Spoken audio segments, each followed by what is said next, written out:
here's your host, Alex Garrett. All right, to end the week on the Alex Garrett Podcast Network, I wanted to drop a couple of adapting conversations. So the first conversation will feature Friendly Like Me, accessibility in your local sports stadium. Well, let's talk about it with Dave Jensen and Alicia Everett. All right, well, in our quest for always talking about adaptability, accessibility, and accountability, man, I couldn't think of two great people on the line right now. I mean, I'm just meeting them, but from our off-air conversation, I could tell that Alicia Everett and David Jensen care about the adaptive and I guess you'd say disabled community through their project and their app. Firstly, thanks for joining Adapting with Alex Garrett. Thanks for having us. Pleasure to be here. So much.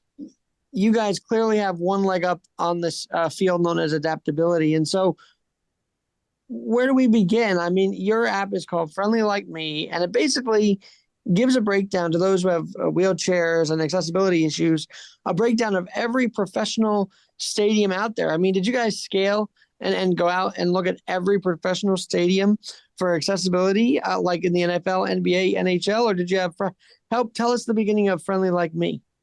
So Friendly Like Me is an app that helps people find accessible places to go.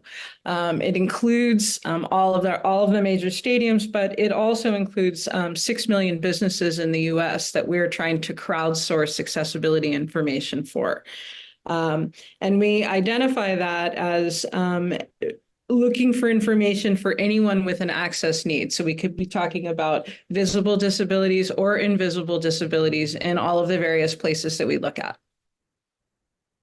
And Dave, do you want to add to this? Because I want to figure out which of you had the idea first, and did you guys collaborate from the very beginning? So Alicia and I have worked together for over 20 years. Most recently, we were at a law firm, a very large law firm in IT. And you good friends on top of that. But Alicia, why don't you tell them how this got started? Because this directly pertains to you. Well, so I am a plus size person, and one of the challenges as a plus size person is that you have access needs that are not very well understood, and sometimes serve as a barrier, not just to access in various situations, but also access to healthcare.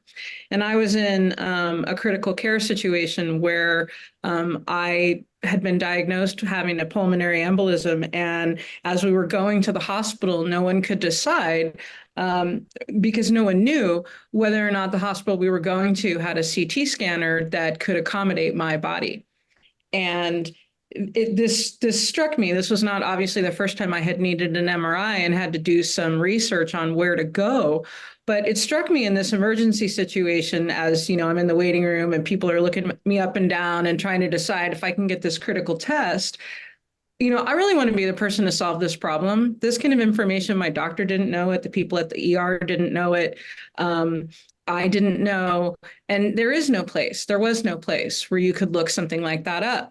So we got the idea to start Friendly Like Me, where you could identify and make searchable very quickly where all kinds of places that could accommodate people no matter what their access need. So we're talking about wheelchair accessibility, we're talking about plus size accessibility, we're talking about hard of hearing, blind, low vision, invisible disabilities like autism, or sensory issues. But the real part of the origin story is that I wanted to develop this app because I needed it. And as I started working on it, and Dave and I started working on it together, we realized we could serve a much broader population than we were thinking about when we started. That's very intriguing. And so did you find difficulty as well, not just in the MRI, but sitting at a stadium? Are you a sports fan? Is that part of this origination of the idea? Yes, absolutely. I'm an Aztec fan, San Diego State. I have been a Charger fan for years, of course, before they left San Diego. But I often, and I think you can probably identify with this, if I don't know if a place can accommodate me, I don't go. Right? It's incredibly difficult to find out in advance all of the things that you need to know, particularly in an area like like size accessibility, where people haven't really been thinking about that very much. And so what I would find is, I would ditch out on concerts and other events with my friends that I really wanted to go to, because I wasn't sure. And this became our thesis. Our thesis really is that if you can tell people everything they need to know, including if they can't go, they're going to be able to go in confidence, right? They're going to, instead of doing all that recon to trying to find out if you can get, sit at a game or, enjoy a sporting event or a cultural festival, a community festival, or anything. And so that was our goal, was to try to take the drudgery out of figuring that out. Dave and Alicia, do you feel like, because I deal with this sometimes when you go to the ballpark and you're trying to fit a power wheelchair in, the spacing between the built-in seats in this ADA section are not always accommodating. Have you found that? And it's funny to me because these are modern ballparks we're talking about. Yeah, it's not something that is commonly thought of. People, when they think about accessibility, especially if they're going at it without a lot of experience, they think about what do they have to do to be compliant with the law, right? And so they're thinking about standard wheelchair sizes. We know firsthand that a power wheelchair is a whole different ballgame, has a different turning radius, needs more width and space in many cases. And again, power equipment and things like that. And so what you find is that stadiums that are really thinking about it are doing a great job. Like Madison Square Garden has seats that you can identify in the section where you can lift up the armrest in between them. Right. Most stadiums, you know what those seats are like, right? It's funny you mention them because I've honestly been trying to get to their ADA seating department to try and get my fiance to another Ranger game, but they haven't responded. So maybe you and I can work together and get them to respond. I don't know if that's a norm for everybody, but it just is a little frustrating when MSG, the world's famous marina, doesn't respond to you, at all, even answer your call. It's kind of weird. Yeah, I would be more than happy to help you make that phone call. But yeah, it's typically a low priority. And oftentimes we find that it's just not resourced. The topic is not resourced well enough. There's a facilities manager who's trying to do it all or something like that.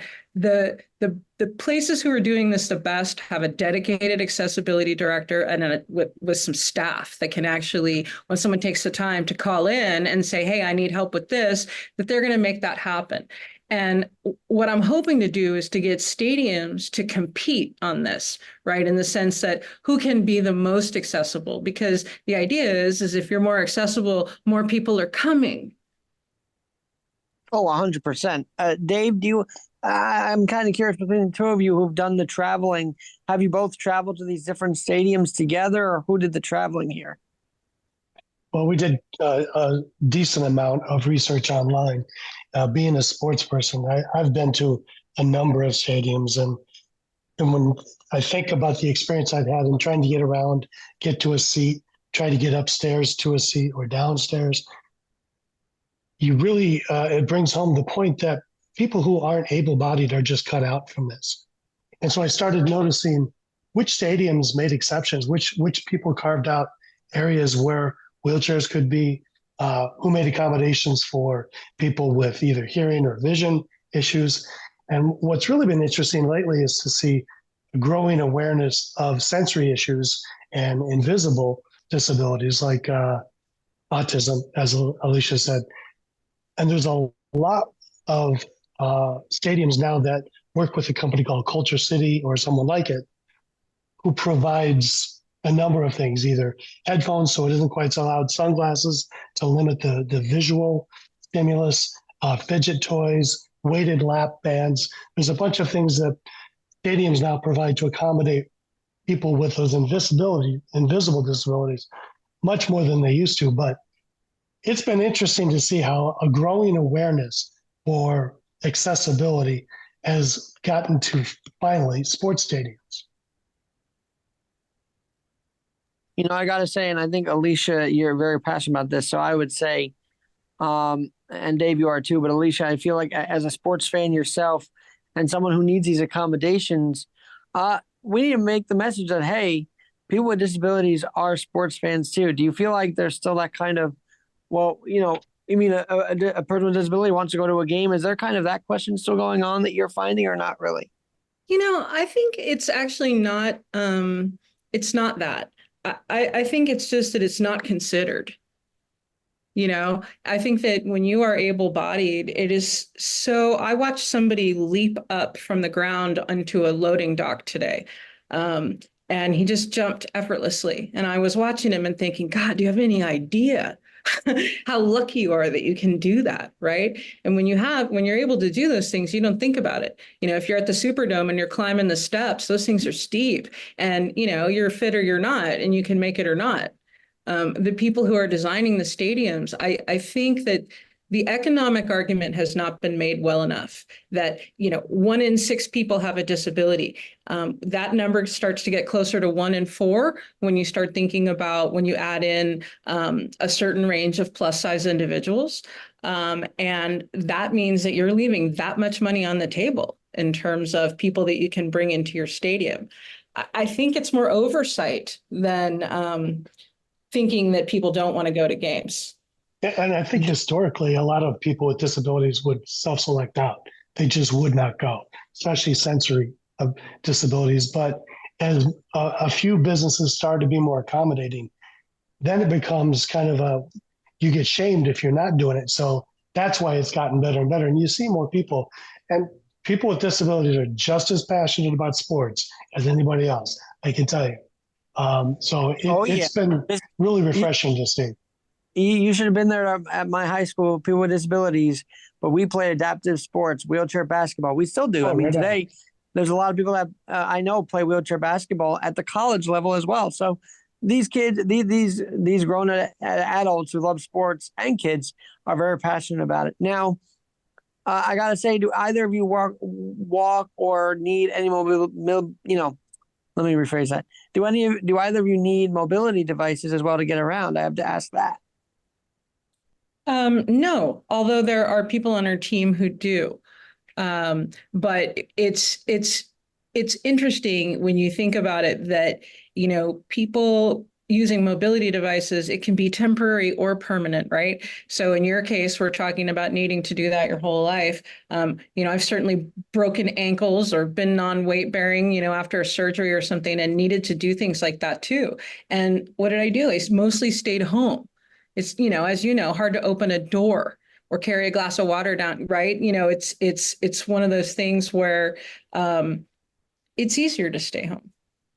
I luckily get around on a rollerblade and crutches one leg, but I have friends in the community, and I've seen it traveling with my fiance who's in a power chair, how inaccessible. And that kind of was what lit my fire to this, because I personally have not experienced that kind of inaccessibility, but I've seen others who do, and we've got to change that. And I feel like you guys with Friendly Like Me are, and that's why I bring you on.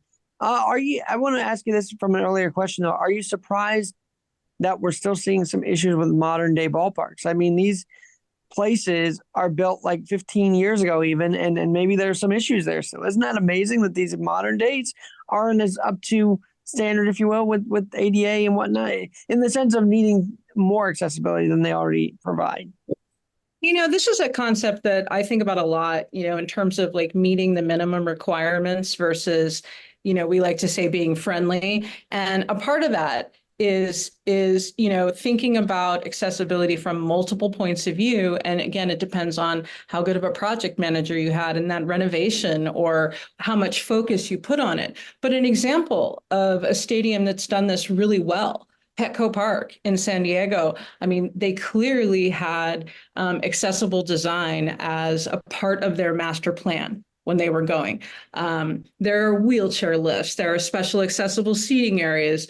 There's wheelchair shuttle service. They are offering the sensory bags, assistive listening devices. There's 13 sections with elevators rather than just the escalators, right? So that people in chairs can get right in. And I really think it has to do with, whether or not you're adapting to accessibility after you've done your construction project and thinking about it then, or if it's a big part of the planning. Dave, did you want to add to this? Because I know you're also behind this as well, and Yeah. uh, Yeah. I guess you both are San Diego based, so I'll start with you, Dave. Qualcomm Stadium versus Petco Park, big difference, right? Oh, huge. Well, first off, Qualcomm's no longer there, but when it was there, it was not a comfortable stadium, and parking was the only thing that was good about it in a big parking lot. But as Alicia said, Petco really thought about that from the get-go, built in a lot of accommodations, and it's so much more comfortable to get to that stadium, to get to food places at that stadium, and to enjoy the ballpark. Um, Going back to how we've gotten here, when the ADA passed, I think it was like 93, 94. It threw something out there that people had to comply with, and it took a little while, it seems, for people to get on board with that. A lot of people did the opening doors and some basics, but what we've seen over the last 5-7 years is there's been a big uptick in businesses embracing this. And I think, to Alicia's point, in part they're doing this because, hey, this is a significant part of the economy that we're ignoring here and leaving out. And we need to embrace it, not just to do the right thing, but for business sake. Man, I got to ask you both about the economy. Maybe Alicia can explain, because it's amazing to me, these leagues for able-bodied or disabled people, they all say they want to keep it included and get more people involved. But these skyrocketing prices, I mean, it also discourages someone who's not making a high income and may be disabled from going. How do we fix that too? It's a really good point. I mean, when you think about access to care or access to fun, price is a big part of that, right? It's its own access need. Now we have an economic access need, right? And, I think during the Madison Square Garden, when they were addressing the ADA violations that they had, they agreed to, also remedy a bunch of architectural barriers and do a bunch of other things that would make it easier. And then they agreed to spend $10K per year for the next 3 years on advertisements promoting the availability of accessible seating, right? So that addresses a small part of it. And I feel like if you're going to set aside seats for access, we have to talk about price too. We have to talk about making games available to a bigger or broader spectrum of the population. It's can you imagine floor seats, right? Basketball floor seats. We're talking about, can we get wheelchair accessible seating on the floor and access to the floor? But it's not just that, right? You're lucky if you can get there and buy that seat. The cost of tickets is one of the reasons we're now going after the minor league stadiums. It's a lot more affordable to take, your kids and your wife to a AA game or a AAA game than to a Major League Baseball game. And so we're looking at the stadiums that those teams play at to see, can they accommodate everybody? And it's a much better way to watch a ball game too, in some ways. I know it's a lot more fan friendly, kid friendly, and whatnot. And it's funny you mention that, because there are people with disabilities who have kids also. So now it's like you're knocking out two birds with one stone there. Yeah.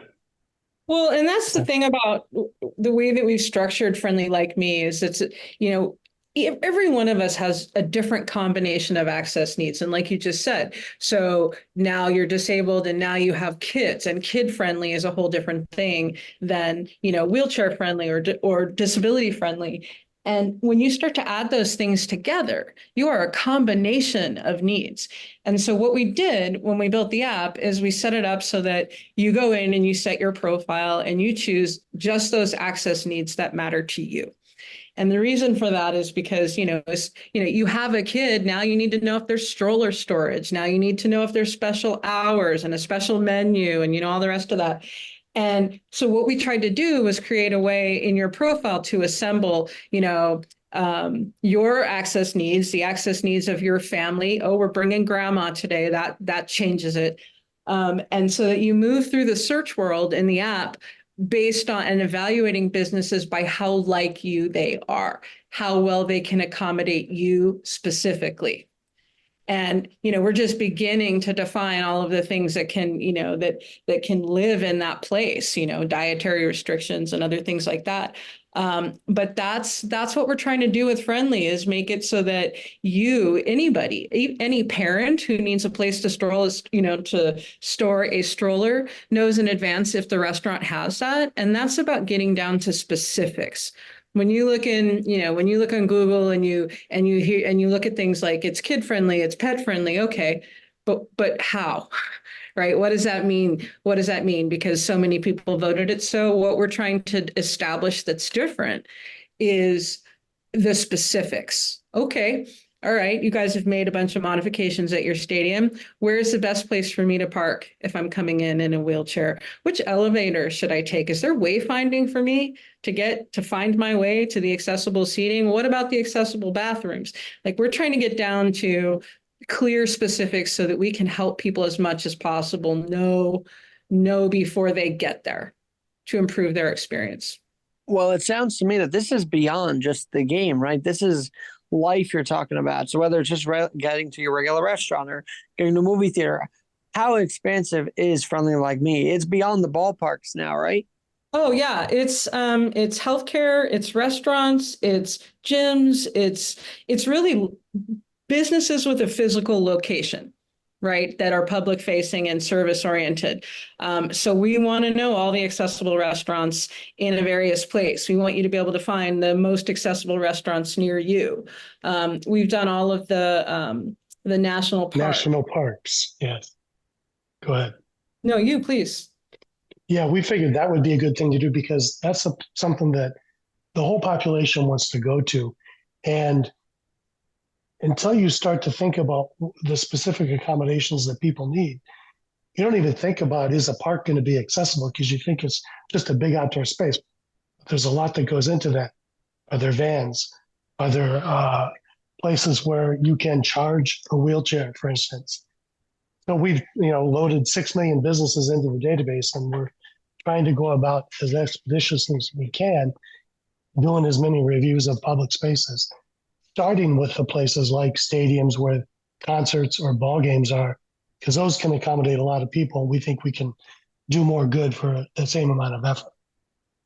But you make one point that I think is really important. Oh, sorry to interrupt you, which is that we need help. We need everyone's help to make this a reality, right? This is crowdsourcing. We do our work as much as we can to find things in advance for people, but there's no substitute better than individual experience, right? We want to be Yelp for access needs, and we need lots of people helping us to do that.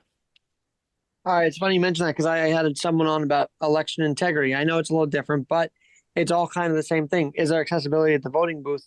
But they said if there are any issues, take pictures at your booth. Now, I don't know. I'm not focusing on that here, but if there are issues, are there ways people can upload, hey, guys, here's what happened. Here's our experience. Can they talk about that through the app?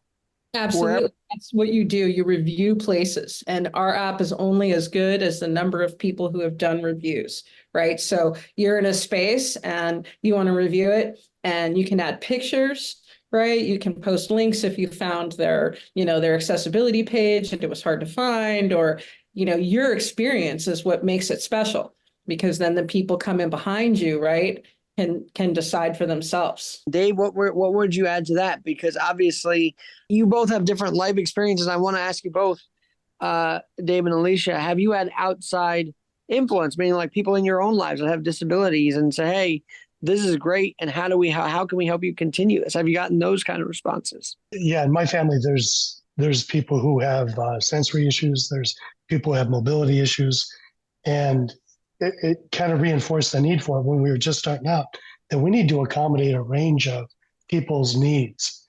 And so it helped to form our understanding of how important this is and what things need to be considered in the application. We, as Alicia said, we loaded 6 million businesses in, but there are places people need to get to outside of those. So we've just added the ability to create a new business, load it in there, talk about its accessibility, and share with others what you found. Do you guys have a rewards program for those who actually do submit? Is there anything kind of fun that they get in return, in the sense of, okay, not only are you moving life forward for others, but hey, here's a little perk for reviewing. Is there anything like that kind of system as well? Yeah, so that's coming. That's coming. One of the things that we've noticed is that reviewing places requires an incentive. Like even, I'm one of the co-founders of this company and I ate at a restaurant last night. I forgot to review. Right? We need to provide something like that. And it's absolutely on the schedule for this year. We have not done a good job with that. We have learned. Tell me about the backing, because I feel like the companies that are helping you and maybe even funding some of this research through Friendly Like Me, because they're helping you guys out, should get a shout out here, because it means they care about accessibility as well. That's true. And there are a lot of companies doing really good work in accessibility. And we hope to receive their funding. we have bootstrapped this company ourselves. We've done one round of friends and family and are actually actively seeking funding. So thanks for asking. Of course, because this is such I can't imagine 50 states, 2 people. Now you got to have some researchers all across the country. I feel like that's another goal for you guys, right? We do. We actually have researchers in multiple places, including some overseas, and all working, on looking at this nationally, right? And we take different sections as we think of interest, right? So we did all the parks at once, we did all the stadiums at once. We've been working with Massage Envy to get all of their locations claimed, and because actually, as it turns out, very accessible, hand and stone, very accessible. And so we're trying to, that's the way that we've approached it, is to try to go after big chains and try to get as big of a coverage as we can. But it's those little tiny places in your town where we really need people reviewing. With all social media, you know how it is. There's a tipping point where it becomes broadly known and enough people jump in and review businesses themselves. And that's when it can really add value, because there's no way 2 people or even a team of 10 people could get to 6 million businesses. So we're trying to get enough momentum to where people become aware of it and start to review businesses in their area. And then it just is shared by others and people see the benefit of it and participate. Well, I'll tell you, I'd love to start reviewing as well if I can through the app. That just sounds like a great cause to, continue the campaign for accessibility. I noticed in your pitch to breaking down barriers, and I feel like every other, can I say, minority has these breaking down barriers, and yet for the disabled community, it's not celebrated enough or it's not pushed for enough. And honestly, I feel like there are some things that, the ADA Act of 30 plus years ago is enough, and it's not, right? We got to keep going. We can't just rest on that from 30 years ago.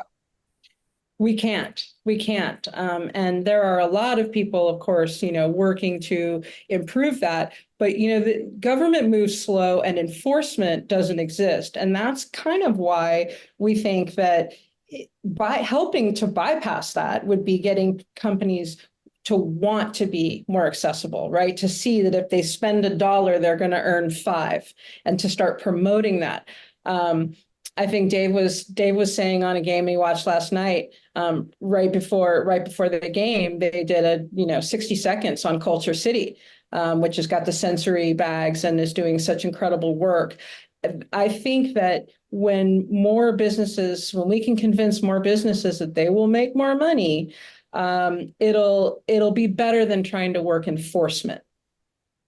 Do you guys follow renovations? So like the Cubs have undergone renovations at Wrigley Field, and the Yankees continue to renovate as well. And sometimes, unfortunately, it means taking away ADA seating, which has happened in multiple ballparks. But do you follow renovations in that kind of regard of, okay, how are they protecting ADA seating after renovations? Yeah, actually, it's interesting because when Yankee Stadium was rebuilt in 2009, did you feel like they lost disability seating in that? So to be honest, I did not. And I tell you, there's still a lot more, but I know over the years, they've done more renovation to the stadium, which has taken away some seating. And I think they've tried to put it back elsewhere, but it has happened. It's been documented that, yes, they took away some of the seating, which all fairness, I do have a connection to the Yankees. So I will say, they are accessible. But when you hear that they took away a few parts, it's a little disheartening, you know?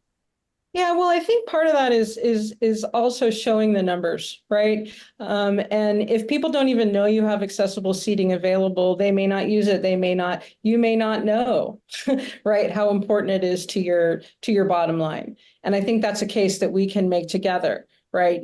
I think part of it with the disability movement is showing up with a unified voice.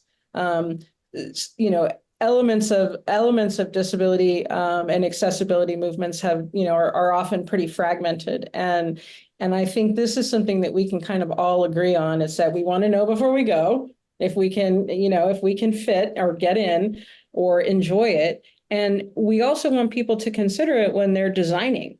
I mean, what I do know about the Yankees is that they worked with the DOJ and other groups to design for fans who are disabled in that revamp. And they put together— That's amazing. They put together a really good guide for guests with disabilities that's on the website. And even in that, you'll look at the stadium and it's not clear if there are any seats that, with arms that come up or down. And this is an example of how accessibility is always evolving. You can't rest on the 30-year-old law. Now you need to think about, are there multiple ways for someone to get a ticket? Voice-enabled ticket machines for someone that's low vision, or putting in valet parking for people that maybe need to walk a little bit less, better wayfinding, especially as technology evolves. And I think that's the frustration that people with disabilities have, is that these kinds of things are taken as only when we're doing construction or only because we were told to. But it's that ongoing work that makes a place really accessible, and ongoing dissemination of information about that place's accessibility is a big part of that. All right. Well, the Yankees are the Titans of baseball. And honestly, we were there Saturday night, and it wasn't a packed ADA section, so you wonder how it's going to be when it is filled up, because the team's having a great year. But I want to switch gears to another Titan of professional sports. I guess a couple of them, but firstly, the Kansas City Chiefs. So Arrowhead Stadium is a very interesting ballpark. It's been around forever, and a bit interesting football stadium. Been around forever, and I don't know how accessible it is, but maybe those in the New York area and listening to this, that are Chiefs fans that want to go next year because, hey, they might do another one, win another one. What's your guide for that for the Chiefs? So what we have is a link to the Chiefs Accessibility Guide, and we've got some extra information about how to gain access to the stadium, which gate entrances to use, which parking gates to come in at, and I'm looking here if we know the elevators on the inside yet. I know that wheelchair accessible seating is on raised platforms on the field. So anyway, to answer your question, yes, you can go in and pull up Arrowhead Stadium and take a look at what we know about it. Now, on no level do we represent that as everything to know about Arrowhead Stadium accessibility, right? We're trying to give you a nice, easy way and point you in the right direction on accessibility from one place. But there's information in here about, how to get accessible tickets and which zones, and that's pretty indicative of the kind of information we're trying to collect on all stadiums. For ticketing now, do you guys offer, I wouldn't say discounts, but do you offer, hey, you know what, we're able to help you get tickets to any of these stadiums, or is that in the works as well? That is in the works, actually. That is a part of our outreach to all of these places, asking for them to commit to featuring accessibility, not only in our app, but in their own information as well. And so, yes, discounts on seats, scholarships on seats, all of these things are things we're hoping to negotiate. Oh, please keep us up to date with that, because me and my fiance, Gabby, though I will say MetLife Stadium's great. We actually just buy tickets regularly. I mean, they're a little pricey, but so be it. But we buy tickets, and then we go up to the upper deck and say, hey, we got these seats. We can't find any ADA seating on third-party apps. That just seems non-existent. And so we go up to customer service, and I would say that's a great thing to talk about too, is because customer service will upgrade people with disabilities. I'm sure you've seen that before, and maybe have reviews about that. Yes.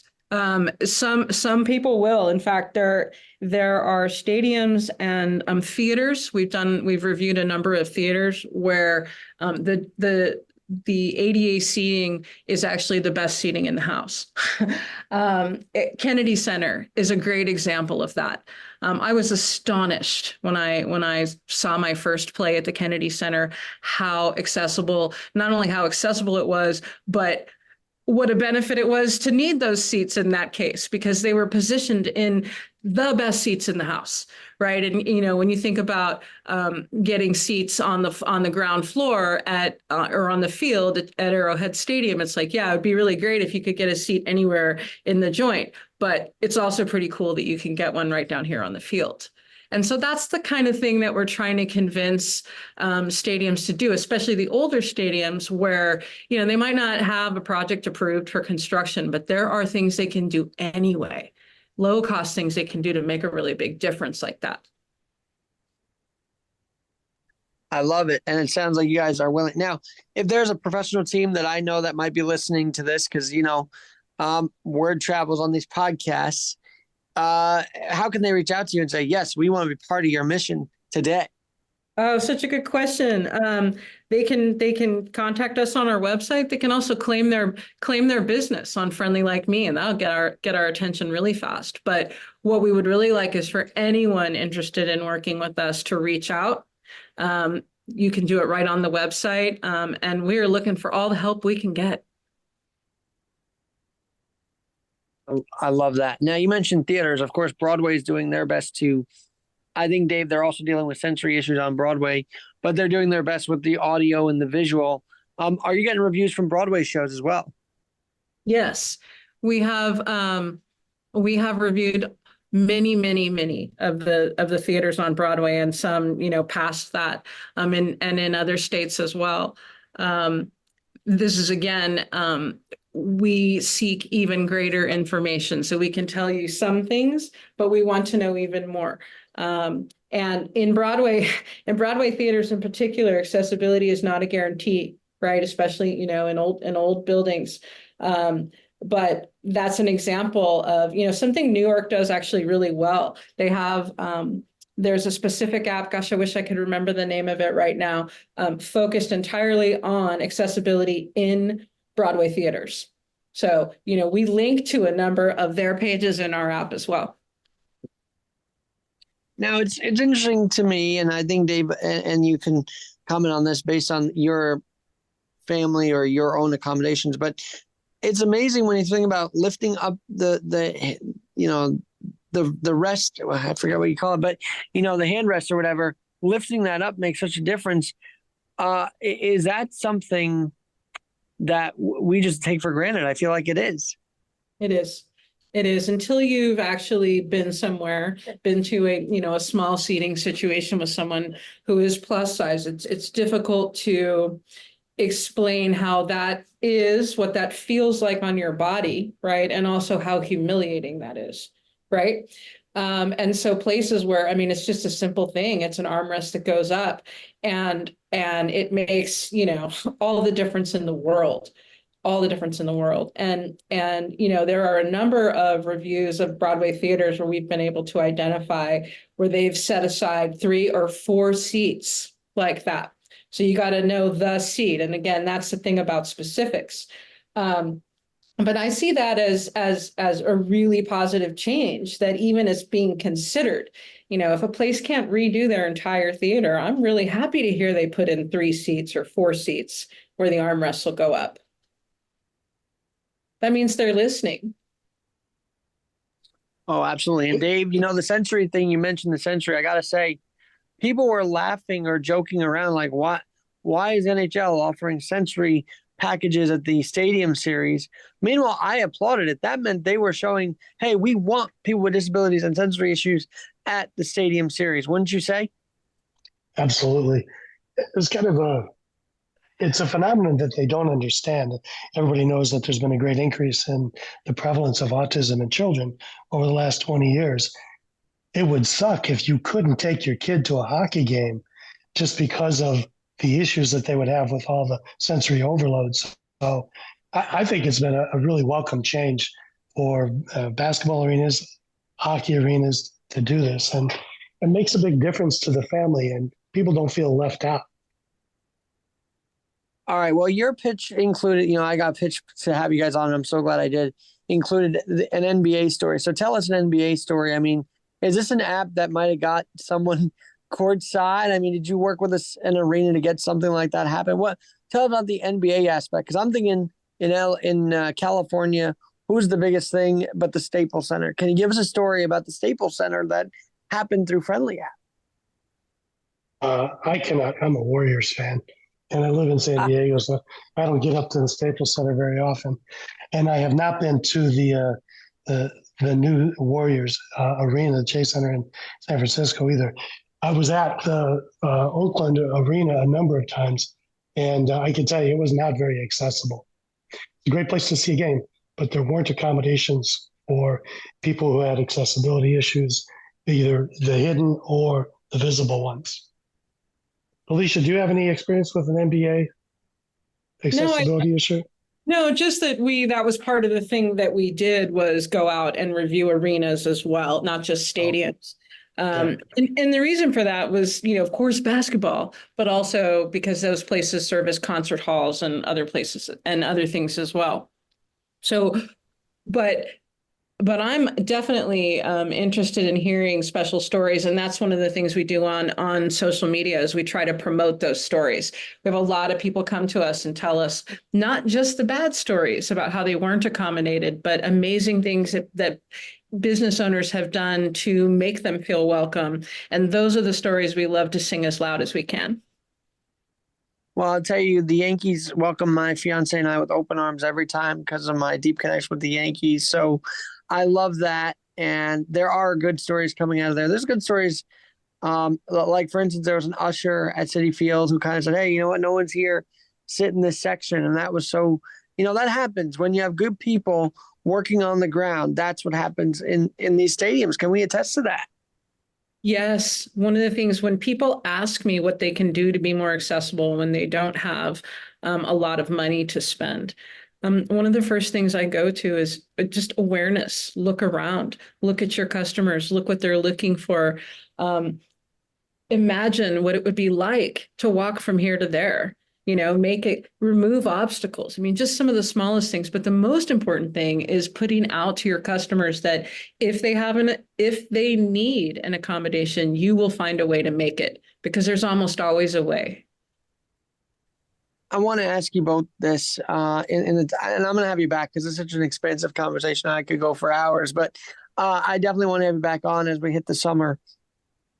Let's say a business does latch on with Friendly Like Me, and I mean, we don't, this isn't something to do for publicity. I mean, this is a real cause. And I just feel like some businesses do things like this for the publicity. And you're saying, just partner with us. We don't want the publicity in that sense. We just want to be partnering with you, right?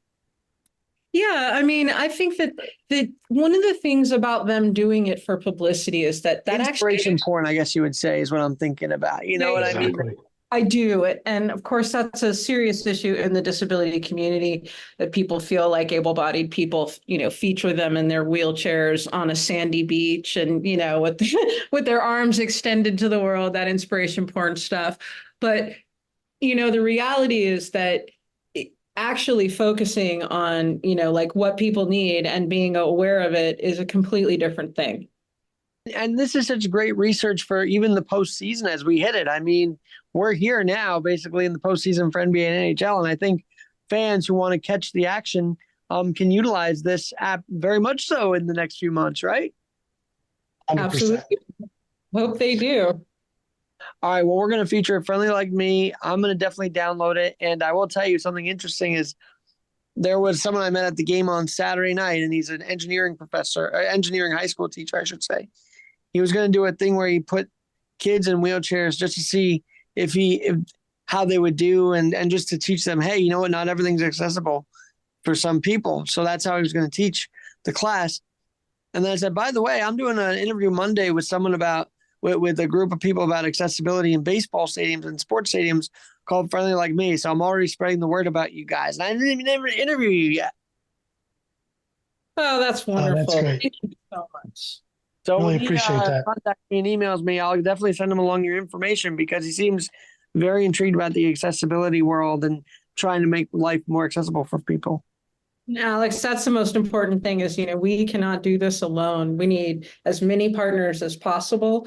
We want to be, the best place to go for accessibility information on all different kinds of places. And, anybody that wants to be featured in Friendly Like Me for being accessible or tell us about the business that they have for adapting. One thing I did want to ask you guys before we hang up is this going to go into transportation? Because I got to tell you, my fiance has trouble getting on and off the subways in New York City, and I'm sure you might be getting reviews about the transportation systems across the country. What do you think? We have not focused on transportation, although the transportation facilities are available in the app to be reviewed.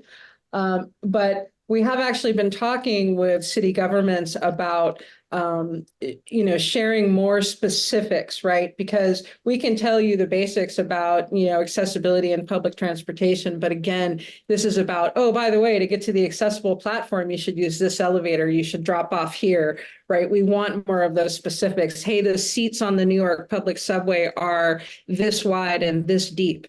That kind of information can really help people. And that's the power of crowdsourcing.